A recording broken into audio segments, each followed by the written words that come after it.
itu. Jadi dicatat satu persatu dulu, ditulis dan sebagainya. Tapi kalau dengan sekarang, bagaimana dengan hanya di scan, tit, tit, tit, tit, dan lain sebagainya gitu. Itu kalau lebih mempercepat gitu. Itu adalah salah satu taktik bagaimana strategi kita membuat strategi cepat bagi pelanggan ataupun konsumen kita gitu. Selanjutnya adalah pengembangan strategi pemasaran. Yang pertama adalah segmentasi pasar dan penargetan.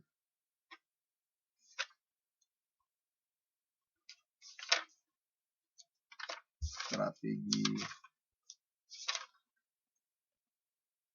segmentasi pasar dan penargetan, yaitu seperti yang telah diuraikan tadi saya sebelum-sebelumnya. Ini sebenarnya bahannya ini agak sedikit berulang-ulang, yaitu bagaimana kita mengkelas-kelaskan seperti pada diagram yang saya buat ini, bahwa kita itu dalam masyarakat itu juga harus mengkelas-kelaskan daripada konsumen sebagai tenaga pemasar itu harus bisa gitu.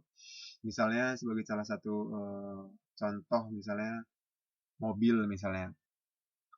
Walaupun misalnya mobil Ferrari mahal, bukan berarti tidak ada yang mau beli gitu. Jadi kita harus dalam memproduksi kenapa produk Ferrari, perusahaan mobil Ferrari misalnya, walaupun tidak terlalu banyak seperti mobil-mobil yang lain mereka produksi, tapi mereka tidak takut tidak laku gitu, karena mereka punya pasar tertentu gitu, pasar tersendiri gitu. Memang tidak mereka tidak menginginkan seluruh masyarakat itu punya itu gitu.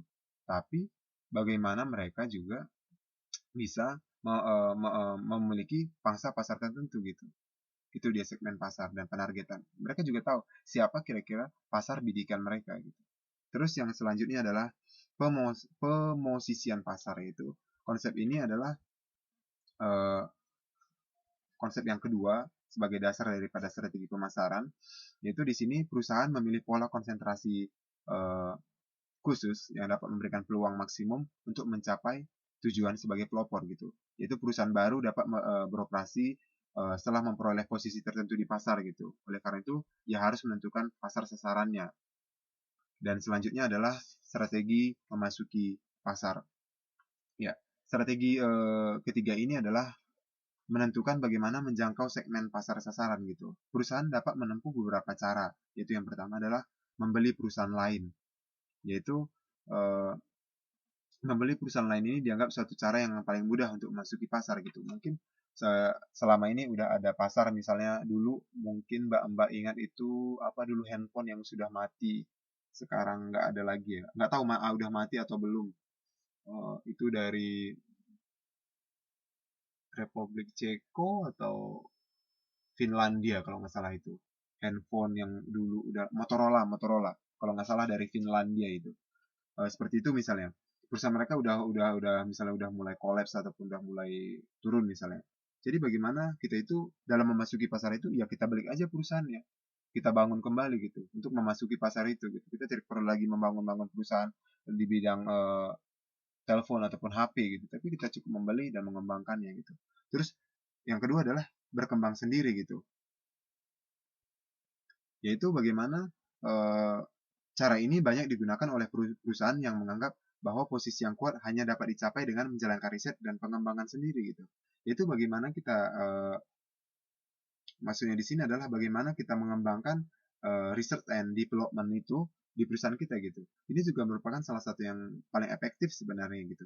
Jadi bagaimana kita memasuki pasar itu adalah apa kira-kira yang masyarakat butuhkan. Misalnya sebagai contoh yang saya bilangkan minggu kemarin gitu kan. Eh, Mungkin itu kurang tepat kali ya, misalnya kalau untuk tongsis itu gitu. Sebagai contoh misalnya tongsis itu gitu. Ketika kita misalnya mau melihat itu sebagai sesuatu yang dibutuhkan, ya kita bisa bisa membuatkan tongsis untuk dijual di pasaran gitu. Kalau sekarang memang masih laku keras gitu. Misalnya atau selanjutnya juga gitu. Kira-kira apa lagi yang dibutuhkan masyarakat gitu. Misalnya dulu misalnya komputer misalnya. Orang banyak menggunakan awal-awalnya dulu kan komputer itu besar sekali. Udah mulai kecil yang komputer kita di rumah gitu. Tapi bagaimana perusahaan-perusahaan laptop misalnya melihat bahwa banyak orang yang kesusahan ketika hanya memiliki komputer di rumah, mereka pengen bawa kemana-mana mudah dan lain sebagainya gitu. Seperti itu dia. Itu melalui research and development itu, ternyata masyarakat pengen punya suatu komputer yang bisa dibawa kemana-mana gitu. Jadi itulah bagaimana mereka bisa membuat ke laptop atau sekarang yang lebih kecil lagi dan lain sebagainya gitu. Seperti itu dia. Selanjutnya adalah kerjasama dengan perusahaan lain. Ini juga merupakan salah satu cara untuk masuki pasar, bagaimana kita juga bermitra ataupun aliansi atau juga bisa bisa juga apa namanya membeli saham daripada perusahaan lain. Ini juga boleh dalam memasuki pasar gitu, atau bermitra juga boleh sebagai rekanan daripada perusahaan yang sudah ongoing di perusahaan gitu. Selanjutnya adalah yang keempat adalah strategi bauran pemasaran, yaitu konsep pengembangan strategi pemasaran yang keempat yaitu berkaitan dengan masalah bagaimana menetapkan bentuk penawaran pada segmen pasar tertentu gitu. Seperti yang kita ketahui bahwa strategi bauran pemasaran itu ada produk, harga, promosi, dan place ataupun tempat gitu. Atau yang dia di dalam buku ini lebih sering disebut dengan distribusi gitu. Itu sebenarnya sama dengan kalau di buku-buku lain, di buku-buku manajemen atau manajemen pemasaran lainnya lebih sering disebut dengan place ataupun tempat gitu. Makanya kenapa lebih sering disebut dengan bauran pemasaran disebut dengan 4P gitu. Yaitu ada price, ada product, ada place, ada promotion gitu. Yang pertama adalah produk, yaitu keputusan-keputusan tentang produk ini mencakup penentuan bentuk penawaran secara fisik atau jasa, misalnya mereknya, kemasannya, garansinya, servis purna jualnya gitu. Kalau misalnya untuk harga, pada setiap produk atau jasa yang ditawarkan, bagian pemasaran berhak menentukan harga pokoknya gitu. Jadi mereka juga harus mempertimbangkan faktor-faktor seperti biaya, keuntungan, praktik persaingan, perubahan selera, dan bagaimana harus markup atau markdown daripada harga yang mereka buatkan gitu. Selanjutnya adalah distribusi ataupun place tadi, yaitu ada place, ada 3 aspek pokok yang berkaitan dengan keputusan-keputusan tentang distribusi ataupun tempat, yaitu yang pertama adalah sistem transportasi perusahaan, yang kedua adalah sistem penyimpanan dan pemilihan saluran distribusi. Ini seperti yang saya bilangkan tadi di depan bahwa perusahaan itu harus mempertimbangkan bagaimana sistem transportasi perusahaan gitu. Sistem penggudangan ataupun gudang itu jangan terlalu jauh dengan target ataupun konsumen sasaran kita gitu. Jadi diusahakan bagaimana suatu perusahaan itu harus memiliki gudang yang tidak jauh daripada konsumennya gitu. Jadi pada saat distribusi itu juga mereka bisa dengan mudah atau dengan cepat bisa sampai kepada konsumen ataupun pelanggan perusahaan gitu. Selanjutnya adalah promosi. Ya, promosi adalah termasuk dalam di dalamnya adalah seperti periklanan, penjualan tatap muka atau personal selling, terus ada promosi dan publisitas, dan beberapa banyak sekali misalnya melalui media televisi misalnya, surat kabar, dan lain-lainnya seperti itu dia. Selanjutnya strategi penentuan waktu, itu ini adalah yang terakhir, yaitu konsep kelima dari strategi pemasaran adalah penentuan waktu atau timing. Apabila perusahaan telah menemukan peluang yang baik, kemudian menetapkan tujuan dan mengembangkan strategi pemasaran, itu tidak berarti bahwa perusahaan dapat segera beroperasi gitu. Tapi ada timing. Kapan kira-kira harus misalnya kalau misalnya memasarkan produk misalnya, kapan kira-kira itu dipasarkan, pada saat kapan, pada musim apa, seperti itu dia. Itu juga harus diperhatikan gitu. Sebagai contoh misalnya, jangan Mbak atau Mas itu memasarkan produk baju hangat misalnya pada saat musim panas, itu tidak akan laku.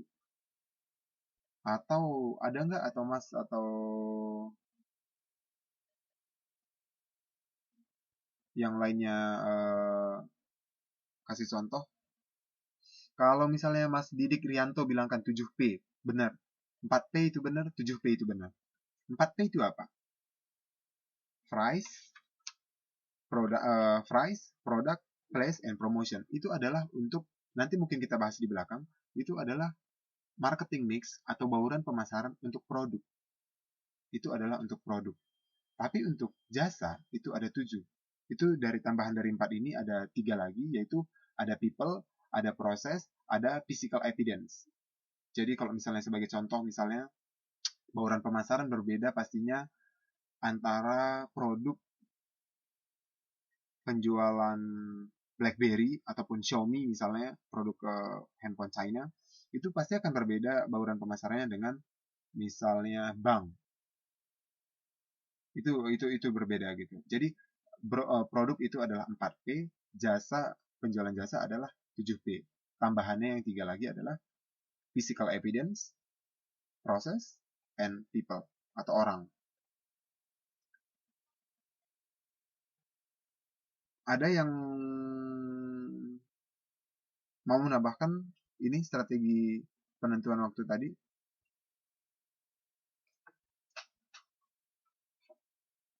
Bahwa kita memang harus memperhatikan kapan kira-kira barang atau produk itu kita keluarkan gitu.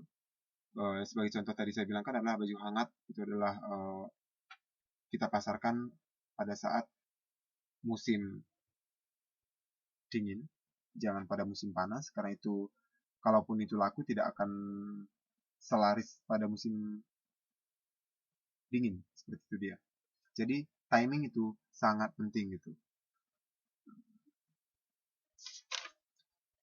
Ada pertanyaan kira-kira? Kalau tidak ada, saya ucapkan terima kasih untuk malam ini, untuk perkuliahannya. Ada kira-kira yang bertanya? Bisa melalui audio ataupun diketik. Kalau tidak ada, kita masuk ke soal. Nanti mungkin langsung bertanya aja kalau mau bertanya ya. Ya, siapa yang bisa jawab, langsung jawab aja. Ini adalah seperti minggu kemarin juga. Ini adalah pilihan berganda. Ini dia soalnya. Ya, soal. Ayo jawab, aku bisa. Ya, langsung aja dijawab di bawahnya. Ya, ini dia. Elemen yang harus ditempatkan pada urutan pertama dalam bauran pemasaran. Itu kira-kira apa? Apakah promosi? Apakah produk? Oh iya benar sekali. Wow, pinter semua. Iya benar benar benar benar. Mbak Suci, Mbak Yuliana, Mbak Windowati, Mbak Triwinarsi, Mbak Triwahyuni. Ada lagi Mbak Ratnaini. Ada lagi? Ya, jawabannya B, yaitu produk. Kenapa? Karena produk itu adalah yang menentukan segala sesuatunya, itu faktor utama dalam yang menentukan pemasaran itu berhasil atau tidak gitu. Bagaimanapun kuatnya promosi kita, karena produknya itu produk gagal ataupun produk yang tidak beres, itu tidak akan baik, tidak akan laku, tidak akan bertahan lama. Aku mungkin laku, tapi tidak akan bertahan lama. Kita masuk soal yang kedua, yaitu soal nomor 5. Dalam menganalisis peluang pasar, perusahaan berupaya mengidentifikasi A. Peluang lingkungan saja, B. Peluang perusahaan saja, C. Peluang lingkungan dan peluang perusahaan, D. Jawaban A, B, C, semua salah. Ya, Mbak Triwahyuni menjawab C, Mbak Yuli jawab C, Mbak Suci C, Mbak Ratnaini C. Ya, jawabnya itu adalah C, yaitu peluang lingkungan dan peluang perusahaan. Soal yang ketiga, ya, perusahaan dianggap memiliki peluang perusahaan apabila A. memenuhi kebutuhan dan tidak dapat dipenuhi oleh pesaing, B. menghasilkan produk dengan kualitas yang lebih tinggi dan dibanding dengan produk pesaing, C adalah melobi pemerintah untuk melakukan pesanan, dan D adalah memenuhi kapasitas maksimum produksi. Iya, benar, itu adalah jawabnya B, yaitu menghasilkan produk dengan kualitas yang lebih tinggi dibanding produk pesaing. Jadi, bagaimana perusahaan kita itu bisa memproduksi produk yang lebih baik dibanding pesaing kita, sehingga mereka akan tetap berada pada kita, seperti saya jelaskan tadi di awal. Yang terakhir adalah ini dia. Memilih kelompok konsumen sasaran merupakan salah satu langkah dari apa? A. Strategi pemasaran, pengandalian pemasaran, penawaran produk baru, bauran pemasaran. Ya, benar sekali. Itu adalah bagian dari strategi pemasaran. Strategi pemasaran adalah bagaimana memilih kelompok konsumen atau mensegmentasi pasar yang saya bilangkan tadi. Ya, selanjutnya adalah ini dia. ini tidak perlu dijawab Mbak dan Mas. Ini adalah tugas untuk tugas 1 atau tugas pertama. Jadi Mbak dan Mas kerjakan soal ini ada 4, mungkin bisa dipoto melalui handphonenya, ntar disebarkan. Mbak Suci tadi ya, tolong diinfokan ke Mas atau Mbak-Mbak yang tidak bisa hadir malam ini, bahwa ini adalah 4 soal untuk tugas 1. Ini paling lama dikumpul sebelum pertemuan tatap muka pertama. Jadi Mbak makin cepat makin baik dikumpul. Jadi ini ada pertanyaan yang 4, yaitu jelaskan apa itu pemasaran menurut pendapat Anda. Yang kedua adalah apa pentingnya pemasaran. Yang ketiga adalah jelaskan apa itu bauran pemasaran atau marketing mix. Dan yang keempat adalah jelaskan perbedaan antara strategi, taktik, dan tujuan menurut Anda. Kalau saya tadi teringat dengan pernyataan Pak Didik bahwa 7P gitu. Terserah bauran pemasaran yang dipakai itu 4P atau 7P, terserah jelaskan. Kalau atau untuk keseragaman yang 4P aja. Yang price, place, product, dan promotion. Nah, itu dia. Jadi kalau yang kalau misalnya yang tidak bisa hadir pada waktu TTM, ini gini. Tugas ini saya tidak minta dalam bentuk hard copy, tapi saya minta adalah bentuk soft copy. Jadi mbak-mbak kirim ke inbox ke Facebook saya aja atau ke email saya. Atau mungkin catat ini email saya.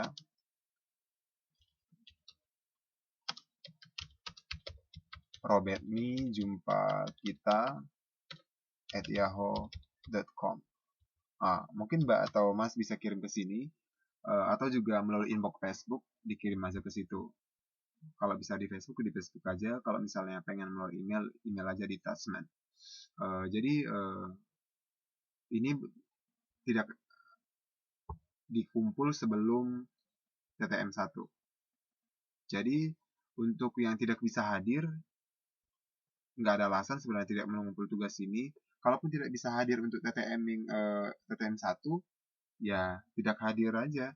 Karena diusahakan hadir. Karena kalau tidak salah, itu nilainya, bukan ya, itu ujian yang dianggap 0 ya kalau tidak hadir. Ya mungkin bisa izin atau apa gitu. Tapi tugasnya itu tidak ada ngaruhnya, jadi tugasnya dikirim aja ke inbox Facebook saya atau ke email saya ini. Udah bisa ya difoto aja, coba biar cepet, difoto aja soalnya. Terus ntar Mbak Suci minta tolong, bisa ada oh, mau majikan Mbak Suci mau apa, mau keluar negeri. Oh iya nggak apa-apa, yang penting tugasnya dikumpul aja. Ntar Mbak Suci mungkin kirimkan aja itunya apa namanya, hasil rekapan absen ini juga dalam bentuk soft copy aja, nggak usah di print atau di apa. Jadi untuk mbak-mbak dan mas-mas semua, terima kasih sesi untuk malam ini. Sampai ketemu di pertemuan 3. Tolong tugasnya segera dikumpul dan juga tolong Mbak Suci dan mbak-mbak lainnya dikabari ke mas-mas lainnya seperti Mas Bagus dan juga Mbak Vera dan lain sebagainya supaya mengumpulkan tugas nantinya. Nah, ya terima kasih untuk malam ini. Saya ucapkan terima kasih dan bye-bye semuanya. Ya, sama-sama.